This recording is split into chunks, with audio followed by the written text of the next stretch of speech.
Bismillah,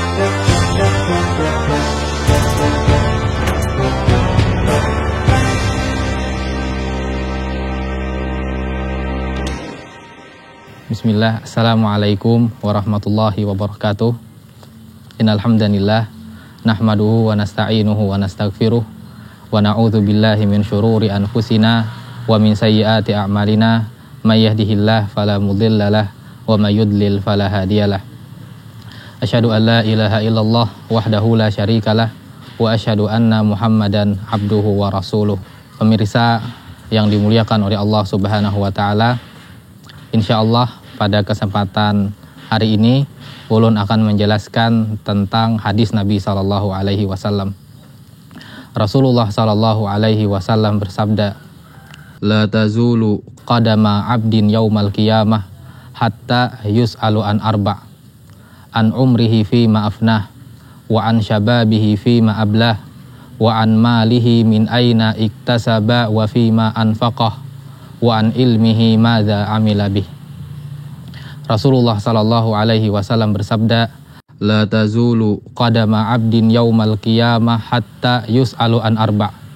Tidak akan bergeser telapak kaki seorang hamba pada hari kiamat sampai ditanya tentang 4 perkara. Ini menunjukkan bahwasanya pada hari kiamat kelak kita akan dihisap oleh Allah Subhanahu wa taala. Apakah itu orang kaya, orang miskin, orang yang memiliki kedudukan duniawi atau tidak, semua akan dihisap oleh Allah Subhanahu wa taala. Namun, sebagian ulama menjelaskan ada sekitar 70.000 orang yang masuk surga tanpa hisap, ia tidak akan mendapatkan 4 pertanyaan ini. Di antaranya adalah para nabi-nabi, para rasul, orang yang dijamin masuk surga, para syuhada. Namun, secara umum kita manusia akan ditanya oleh Allah Subhanahu wa taala tentang 4 perkara tersebut. Yang pertama adalah an umrihi fi ma'afnah, tentang umurnya untuk apa ia habiskan. Manusia ketika kecil sampai balik, ketika balik maka setiap tindak tanduk, setiap tasarruf, setiap apa yang ia lakukan akan dipertanggungjawabkan di sisi Allah Subhanahu wa taala. Maka hendaklah kita menggunakan umur kita sebaik mungkin di dalam ketaatan kepada Allah Subhanahu wa taala. Karena setiap detik dari umur kita akan dihisap oleh Allah Subhanahu wa taala. Yang kedua adalah wa an syababihi fi ma'ablah, tentang masa mudanya untuk apa ia gunakan. Bisa kita perhatikan, masa muda adalah bagian dari umur. Tapi di sini ditanyakan kembali tentang masa mudanya untuk apa ia habiskan. Padahal kalau kita rentet tentang umur, maka di sana akan mendapati fase masa muda. Akan tetapi diulang kembali tentang masa mudanya untuk apa ia habiskan. Ini menunjukkan tentang pentingnya masa muda. Masa muda adalah quwwatun baina dha'fain, kekuatan di antara 2 kelemahan. Manusia pertama kali lahir ke muka bumi ini dalam keadaan lemah, tidak bisa apa-apa, tidak bisa bicara, tidak bisa berjalan, kemudian tumbuh. Puncaknya adalah ketika masa muda dan kembali dalam keadaan lemah ketika seseorang sudah tua. Maka masa muda adalah puncaknya kekuatan. Itulah mengapa kalau kita ingin merusak satu bangsa, satu negara, maka yang dirusak adalah pemudanya. Sebaliknya, jika kita ingin memperbaiki satu negara, maka yang diperbaiki adalah pemudanya. Oleh sebab itu, hendaklah kita gunakan masa muda ini untuk ketaatan kepada Allah Subhanahu wa taala. Bahkan seseorang pemuda yang menghiasi hidupnya di dalam ketaatan kepada Allah Subhanahu wa taala pada hari kiamat kelak akan dinaungi oleh Allah Subhanahu wa taala. Rasulullah sallallahu alaihi wasallam menyatakan, "Sab'atun yuzilluhumullahu fi zillih yauma la zilla illa zilluh." Ada 7 golongan yang akan dinaungi oleh Allah Subhanahu wa taala, yang mana tidak ada naungan kecuali naungan Allah Subhanahu wa taala. Pada hari kiamat kelak kita akan dihadapkan kepada Allah Subhanahu wa taala, yang mana matahari berada 1 mil di atas kita. Kita bisa bayangkan betapa panasnya.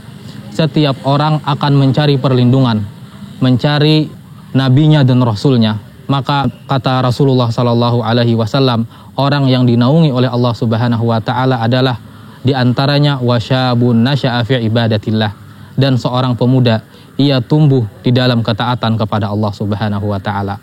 Yang ketiga, hal yang ditanyakan pada hari kiamat kelak adalah an malihi min aina iktasaba wa fima anfaqah, tentang hartanya, dari mana ia dapatkan dan untuk apa ia gunakan. Manusia dalam mencari dan menggunakan harta ada 4 model. Pertama, orang tersebut mencari harta yang halal, kemudian ia gunakan untuk yang halal, maka ini adalah sesuatu yang terpuji. Seseorang bekerja, berdagang, memiliki usaha, mendapatkan untung, keuntungannya ia gunakan untuk hal-hal yang halal. Membeli makanan, membeli minuman, membeli pakaian, membeli sepeda, dan yang lain-lainnya, sesuatu yang halal. Yang kedua adalah seseorang mendapatkan harta yang halal, kemudian ia gunakan dalam hal-hal yang haram. Seperti seseorang yang bekerja mendapatkan harta yang halal, akan tetapi uang tersebut ia gunakan untuk minum khamar, untuk sesuatu yang haram. Maka yang kedua ini adalah tercela.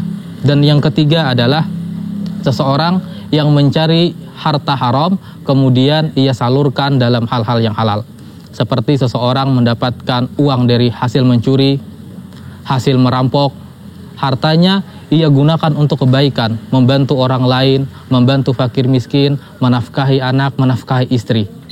Dan yang paling buruk adalah yang keempat, seseorang mencari harta yang haram, kemudian disalurkan di dalam hal yang haram.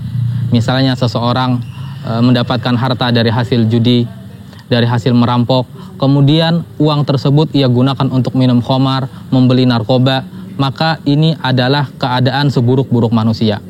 Maka hendaknya kita menjadi orang yang pertama mencari harta yang halal, kemudian disalurkan di dalam hal-hal yang halal dan diridhoi oleh Allah Subhanahu wa Ta'ala. Karena setiap apa yang kita cari, setiap apa yang kita salurkan akan dimintai pertanggungjawaban di hadapan Allah Subhanahu wa Ta'ala. Dan yang keempat adalah wa an ilmihi madza amila bih, tentang ilmunya apa yang ia amalkan. Seseorang yang mendengar hadis Nabi Shallallahu Alaihi Wasallam, jika kalian makan, makanlah dengan tangan kanan. Apabila minum, minumlah dengan tangan kanan. Apakah kita mengamalkan hadis ini? Semua akan dimintai pertanggungjawaban di hadapan Allah Subhanahu wa Ta'ala. Bahkan kita misalnya mendengar dari ustadz-ustadz di pesantren, mendengar di khutbah-khutbah bahwasanya ghibah itu adalah menyebutkan sesuatu yang mana orang tersebut tidak menyukainya. Apakah kita mengamalkan hal ini? Maka semuanya akan dipertanggungjawabkan di hadapan Allah Subhanahu wa Ta'ala. Ilmu yang kita miliki, pengetahuan, wawasan yang kita miliki, apakah kita mengamalkan atau tidak, semua akan dimintai pertanggungjawaban di hadapan Allah Subhanahu wa Ta'ala. Mungkin ini saja yang bisa ulun sampaikan, kurang lebihnya mohon maaf. Subhanakallahumma wa bihamdika asyhadu an la ilaha illa anta astaghfiruka wa atubu ilaih. Wassalamualaikum warahmatullahi wabarakatuh.